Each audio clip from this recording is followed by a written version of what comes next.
Welcome back to Saltwater Stories. We are so thrilled that you've joined us today because, well, we have a story we think you'll really enjoy. We do. It's a truly legendary tale from the tropical oceans. We are setting our sights on a creature that is a master of disguise, a biological speed machine, and an ancient survivor. It's been patrolling the warm seas for over 50 million years. That's right. And this isn't just any fish. I mean, the animal we're talking about has the speed of a rocket, the stealth of like a ninja perfected over eons. And a fearsome reputation, right? Almost like a movie villain. Exactly. But as so often happens in the ocean, that reputation is often, completely undeserved and entirely misunderstood. We're here to uncover the truth about a biological machine perfectly tuned for survival. To set the mood and introduce this predator properly, let's travel way back to ancient Hawaii. It's a culture where the relationship between humans and the sea was one of deep respect. Not just fear. Not just fear. And the Hawaiian fishermen, they called this incredible fish the kaku. The word kaku carried real weight. It meant something swift, powerful. But instead of avoiding it, the ancient Hawaiians developed this sophisticated partnership. Legends describe how fishermen, in their koa canoes, would knock rhythms on the hull. A specific signal. Wait, a signal to summon it. To summon the kaku. That is just fascinating. They weren't hiding. They were calling the predator over. And the kaku would respond. I mean, these barracudas, showing this incredible intelligence, would actually cooperate with the fishermen. They'd use their speed to herd huge schools of smaller fish, called opalu, into these tight, panicky balls. Right next to the canoes. Right next to the canoes, which made the opalu incredibly easy for the fishermen to catch. Wow. What a trust exercise. And the payment for the kaku. The fishermen would then share the catch. It was a true partnership. It just shows that this animal, often depicted today as a mindless monster, is capable of really high-level interaction. It totally defies the modern stereotype. It really does. And that legendary name kaku brings us to our topic today, the barracuda. We're going to explore every astonishing part of the tiger of the sea, the ultimate silver dart. It is an incredible subject, and we should probably start by placing it on the map of life. Scientifically, it belongs to this really exclusive family, Sphaerinidae. Okay. And what's unique is that this family contains only one genus, Sphaerina. This means all 29 or so known species of barracuda are super closely related. They don't have any other close cousins. So it's a family tree that just stands alone. And the name Sphaerina itself, where's that from? It's ancient Greek. It comes from the word for hammer or maybe pike-like fish.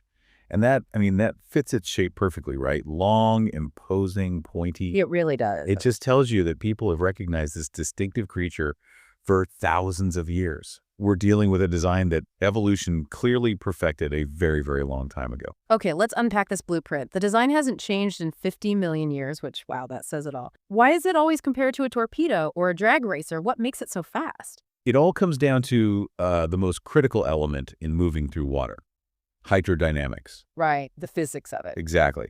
Its body has what scientists call a fusiform or sagittiform shape, which is just a fancy way of saying it's shaped exactly like an arrow or a missile, long, cylindrical, and tapered smoothly at both ends. If you want to cut through water, you need to be an arrow. Precisely. That arrow shape is the best design for minimizing drag, water resistance. When the barracuda moves, the water flows over his body with almost no turbulence. And turbulence is what slows you down. But it's what grabs you and slows you down. The barracuda's design ensures the water flow is smooth, steady, letting it slip through the water almost effortlessly. So it's built for maximum speed in a straight line. What's the trade-off for that? The trade-off is maneuverability. Ah, so it can't turn on a dime. Not at all. A reef fish, like a butterfly fish, is like a nimble little sports car. It can dart and weave. The barracuda, though, it's the drag racer. Incredible straight-line acceleration. But if it misses its target, it has to take this big, wide turn to come back around. That makes so much sense for its hunting style. And speaking of acceleration, a drag racer needs a phenomenal engine. If this fish is built for sprints, not marathons, what's that engine look like inside? The secret is all in the muscle tissue. Most fish have a mix of muscle types, but barracudas are almost 90% white muscle fibers. Lay the analogy on us. What's white muscle? Okay, think of white muscle as a rocket booster, or maybe a supercharged bottle rocket. It generates this massive explosive power very, very quickly. It uses what's called anaerobic metabolism. Meaning no oxygen needed for that burst. Right. You just burn stored fuel. But because it doesn't use oxygen, It builds up lactic acid really fast. You know that terrible burning feeling you get after a super fast sprint? If fuel runs out and the battery just dies. Exactly. That massive power surge only lasts for seconds. And that's the whole reason why the Barracuda spends most of its time just hovering, perfectly still. It's saving up that Rica fuel. I see the contrast. The marathon runners of the ocean, like tuna, they've got lots of red muscle. The diesel engine. The diesel engine, right. It burns fuel with oxygen for those long, steady cruises.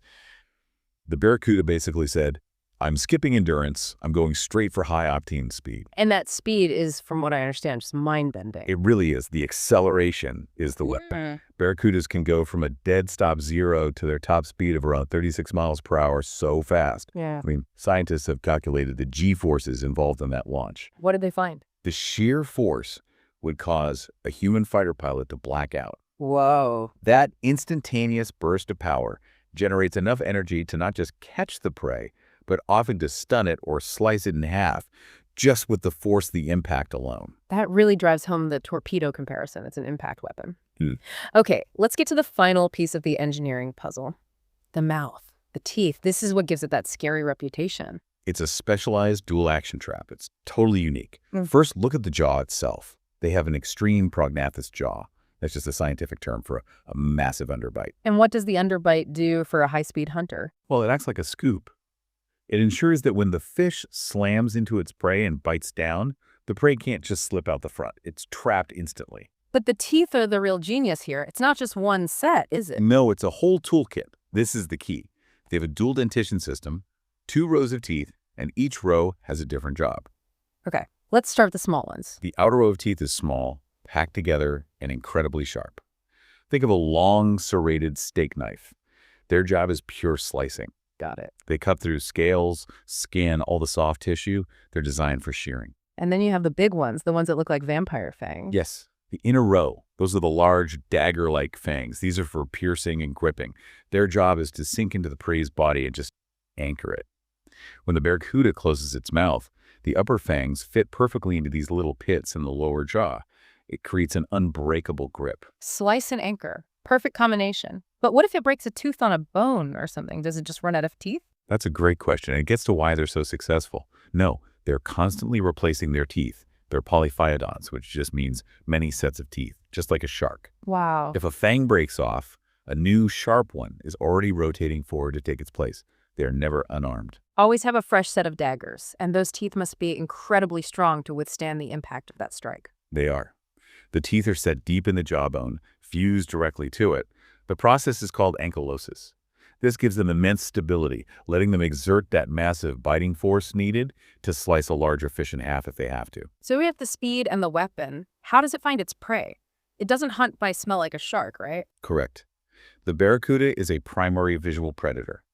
If a shark relies on smell, the Barracuda relies on its eyes. Every part of its sight is optimized for detecting motion and contrast in the water. How good is its vision in, say, low light? Extremely good. They have huge eyes to let in as much light as possible, and behind the retina, they have a reflective layer called the tapetum lucidum. That's the cat's eye glow. It is. It gives the light a second chance to be seen, basically. It doubles their ability to see in twilight or murky water. That's a terrifying advantage. And it has binocular vision, too. Their eyes face slightly forward, like ours. That gives them 3D vision, so they can judge distance and speed perfectly before they launch that strike. And here's the high-definition part. They have a visual streak. A visual streak? What's that? Imagine a super high-definition strip of cells running horizontally across the retina. It lets them scan the whole horizon for the tiniest movement without ever moving their head. It's the ultimate sniper scope. So sight is one thing, but they have that famous sixth sense, right? For hunting in total darkness. Ah, yes. The incredible lateral line system. It's a series of tiny fluid-filled canals running down its side just under the skin. What's the analogy for that? It's like the fish's personal sonar, or its own form of the force. When a fish swims nearby, it creates tiny changes in water pressure and vibrations. The lateral line detects these pressure changes. So it's literally feeling the water moving around its prey. Precisely. It can feel the size, speed, and direction of a fish, even if it's hiding in a dark shadow. There's no escaping just by hiding in the dark. Now, we know it's built of dense, heavy muscle, so how does it just hang there in the water without sinking? That's another perfect piece of engineering. The swim bladder. It's a big, internal, gas-filled balloon. For an ambush predator, being able to hang perfectly still or have neutral buoyancy is everything. How does it get the air in there? Well, it can't just gulp air. It has what's called a physoclistus swim bladder, which means it's closed off.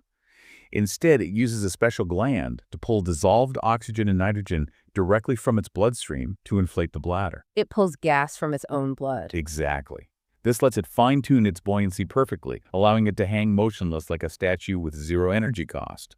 All that white muscle fuel is saved for the strike. That is just phenomenal. A perfect machine. Okay, now that we understand the blueprint, let's talk about the family reunion. We always picture one giant fish, but there are, what, 29 different species? Yeah, somewhere between 26 and 29 recognized species. It's a huge, successful family.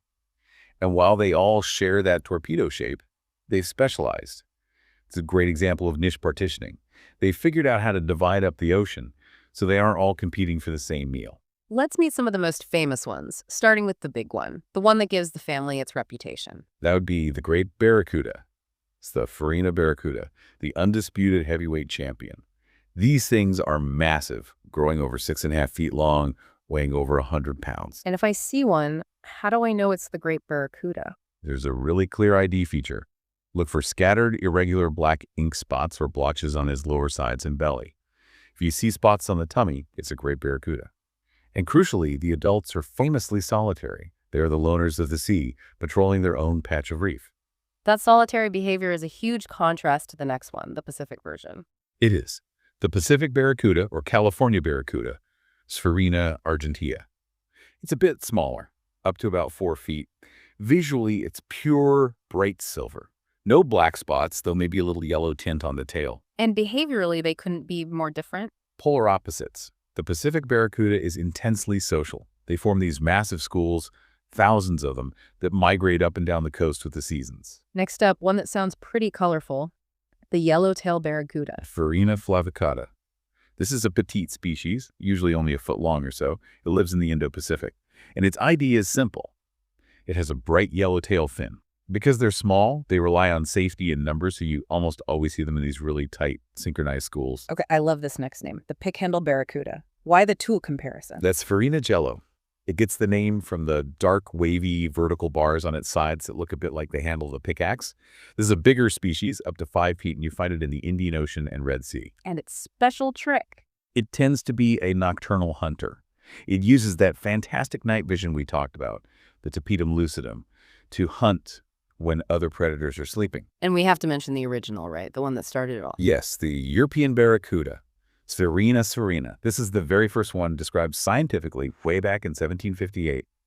It looks a lot like the Great Barracuda, but without those black spots on its belly. And finally, the one that puts on the big shows. The blackfin barracuda, Sphaerina queeni. Its name gives it away. Distinct black-tipped fins. And this is the one that forms those absolutely monumental synchronized tornado schools. Thousands of them swirling in a vortex. It's an unforgettable sight. It's amazing how the basic design is the same, but their social lives are so different. It is. And remember, this design goes back 50 million years. They survived the extinction that killed the dinosaurs, which just proves how successful their body plan is. Truly ancient mariners. Let's follow their life journey because they move through different neighborhoods as they grow up. What was that scientific phrase for it again? The ontogenetic habitat shift. It's a fancy way of saying they change their address as they get older. And it's critical for survival, especially to avoid, well, being eaten by their bigger relative. Cannibalism. Right. So let's start at the beginning. It starts with broadcast spawning. Adults gather offshore, often around a full moon, and release their eggs and sperm into the water. A single big female can release up to 400,000 eggs. 400,000? That's a huge gamble. It's a numbers game. There's no parenting at all. The buoyant eggs just drift on the currents. The ones that survive hatch into tiny, almost transparent larvae. The larval stage. Exactly. They look like little kites with huge eyes, just drifting as plankton, feeding on microscopic stuff, waiting for the signal to find their first home. The ultimate hideout. That's stage one, the nursery. And for barracudas, the nursery is always shallow coastal areas like mangrove forests and seagrass beds. Why are mangroves the perfect fortress? The tangled mangrove roots are like a physical fortress. They create this maze that's too complex for big predators like adult barracudas to get into. So it keeps the big hungry things out. And I imagine the kitchen is well stocked. It is. Lots of tiny food like shrimp and fish fry. And critically, the baby barracudas can handle the brackish water, the less salty water, which is another thing that keeps the big ocean predators away. They stay there for about a year, then they outgrow kindergarten. And graduate to stage 2, the schooling subadult. Once they're about a foot long, they move to the inner coral reefs and form schools. Why the sudden need to hang out with friends? Safety in numbers. It's called the dilution effect. If you're one in a crowd of 1,000, the odds of a predator grabbing you are pretty low. They spend a couple of years like this learning the reef. And finally, they become the king. Stage 3, the adult king. The biggest adults, especially the great barracudas, move offshore. They claim a deep shipwreck or a reef edge as their territory. They're big enough now that they have very few threats, so they can embrace that solitary life. That journey is incredible. Now, speaking of the king, how does it hunt? Barracudas are strict piscivores. They only eat fish, and they are the classic ambush predator. It's all about surprise. How does something so big and shiny pull off an ambush? Through a combination of camouflage and what's called the statue behavior. Let's break down the camouflage. It's called countershading. Their backs are dark, which blends in with the deep water when seen from above. Right. And their bellies are bright silver, which blends in with the sunlit surface when seen from below. Their silvery sides also act like a mirror, reflecting the blue water around them. And then comes the stillness, the statue behavior. The most important part, the weight. They hover completely motionless, using that zero-energy swim bladder, and they'll often turn their thin body to face their prey head-on, so they just look like a little non-threatening dot. Until the rocket fires. What's that motion called? It starts with an S start. The barracuda coils its body like a spring and then fires all that white muscle at once. It launches into a ram-feeding strike. Ram feeding sounds painful. It is. They literally swim into their prey mouth first at top speed. That impact, combined with the teeth, is often enough to slice the prey right in half. What's on the menu? Mostly other fish. Fast-moving schooling fish like jacks, snappers, herrings. They are opportunistic, though. If a small tuna swims by, they'll take it. We talked about the great barracuda being a loner, but what about the schooling species? Do they use that tornado formation for hunting? Absolutely. It's a high level of cooperative hunting. The massive swirling school isn't just for defense, it's also for offense. How does that work? The sheer chaos of thousands of swirling barracudas confuses schools of smaller baitfish. The whole group works together to herd the baitfish into a tight ball. Then, individual barracudas can just dart in, grab a meal, and rejoin the group. So whether they're alone or in a pack, they are at the top of their food web. Let's talk about the bigger ecosystem. Why should we care about this predator? Because the barracuda is a vital apex predator. You can think of them as the gardeners, or maybe the police force of the coral reef. The police, how are they enforcing order? They perform what's called trophic control. They regulate the populations of all the medium-sized fish, the grunts, the snappers, and they tend to target the sick, weak, or slow individuals. So it's kind of like tough love for the reef. It's the essence of a healthy ecosystem. By weeding out the weak, they prevent disease from spreading and keep any one species from taking over. And if that police force is removed, the whole system can collapse. Precisely. You get a trophic cascade. Yeah. If you take the barracudas away, the medium-sized fish populations explode. And what do those medium fish eat? They eat the small, algae-eating fish, like parrotfish. So when the medium fish eat all the algae eaters, the algae on the reef grows out of control. It smothers and kills the living coral. Wait, so the scary, toothy barracuda is actually the guardian of the beautiful, colorful coral reef? It is. That's a powerful way to put it. They maintain the balance of the whole ecosystem. They are absolutely essential. Now for the fun part, busting myths. Is the barracuda a mindless man-eater? Absolutely not. That reputation is massively overblown. Unprovoked attacks on humans are incredibly rare. We're talking them 25 confirmed incidents in the last 100 years. We're just too big and awkward to be food. So why do the rare attacks happen? It's almost always a case of mistaken identity, and it goes right back to their biology. They are wired to strike at high-contrast flashes of light. Like what? A shiny watch, a dangling earring, a silver ring. That flash mimics the glint of a fish scale. The barracuda, acting on pure instinct, strikes the bling. And then what happens? Second it bites down, it realizes its mistake. Doesn't taste like a fish. It immediately lets go and leaves. The problem is, those teeth leave some serious cuts. So the safety rule is simple. It's the best advice. If you're in tropical water, just leave the shiny jewelry on the boat. It's incredible that their teeth aren't the real danger. But you mentioned something else about them that's truly hazardous to humans. That's the genuine danger. The biggest risk is not being bitten by one, but eating one. We're talking about ciguatera fish poisoning. How does a fish become toxic? It's through a process called bioaccumulation. It starts with a microscopic algae on the reef. Small fish eat the algae, medium fish eat the small fish, and the big old barracuda eats hundreds of those medium fish over its long life. And at each step, the toxin gets more concentrated. Exactly. The toxin builds up in the barracuda's body, and by the time it's 6 feet long, its toxin load can be dangerously high for us. What does ciguatera actually do to a person? Well, first, the toxin is odorless, tasteless, and you can't cook it out. Heating it does nothing. It causes nausea. But the really bizarre symptom is neurological. Tell us about that. It causes a reversal of hot and cold sensations. You might pick up a cold glass of water and it feels like it's burning your hand, or step into a hot shower and feel like you're freezing. That is genuinely terrifying, and that's why selling large barracuda is often banned in tropical areas. That's the primary reason. It's a necessary safety precaution. It's amazing that this ferocious hunter actually has a truce with some of the smallest fish in the ocean. Tell us about the Barracuda Spa. This is one of the best examples of mutualism in the sea. It happens at a cleaning station. So the Barracuda shows up for a checkup and doesn't just eat the staff. It honors the truce perfectly. It approaches a coral head where tiny cleaner wrasses live. To signal it's not hunting, it opens its massive mouth wide and flares its gills. It's like putting its weapons down. It's a clear surrender. Mm-hmm. The tiny clear fish then swim right inside the barracuda's mouth and all over its gills, picking off parasites and dead skin. The cleaner gets a meal, and the barracuda gets a free health check. A remarkable suppression of instinct, all for good hygiene. It speaks volumes about the complexity of reef life. So despite being this 50-million-year-old perfect design, the Barracuda is facing serious new threats from our modern world. The threats today are pervasive, and the biggest one is probably something you wouldn't guess: habitat loss. We're back to the nursery. We are. It all connects back to that ontogenetic shift. Baby barracudas must have those mangrove roots and seagrass beds to survive. Coastal development building hotels, marinas. It's destroying these nursery habitats. If the babies have nowhere to hide, the future of the species is doomed. It's simple math. If the nursery is gone, the survival rate of the babies plummets. You might not see the impact on the offshore reefs for 5 or 10 years, but eventually the adult kings just stop being replaced. And pollution touches them directly too, right? It does.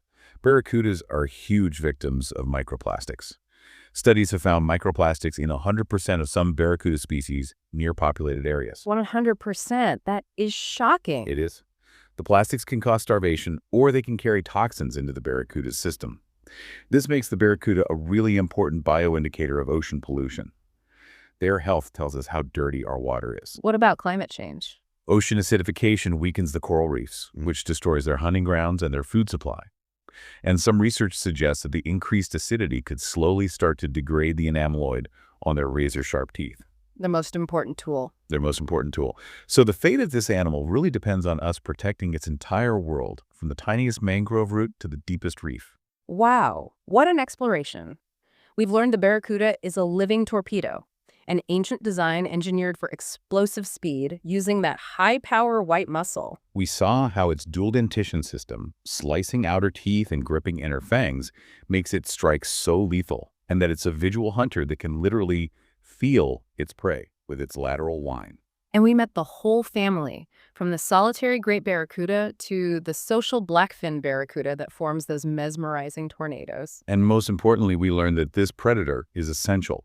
It's the guardian of the coral reef, and that the real danger to us isn't its jaws, but the hidden threat of ciguatera toxin. Thank you so much for joining us for this incredible story. We really hope you enjoyed this journey into the wild, warm waters of the tiger of the sea. And as you think about what we've discussed, consider this. Yeah. If we protect the tiny mangrove trees on the coast, those quiet nurseries, we are actually protecting the giant, fast-swimming kings far out on the deep reef.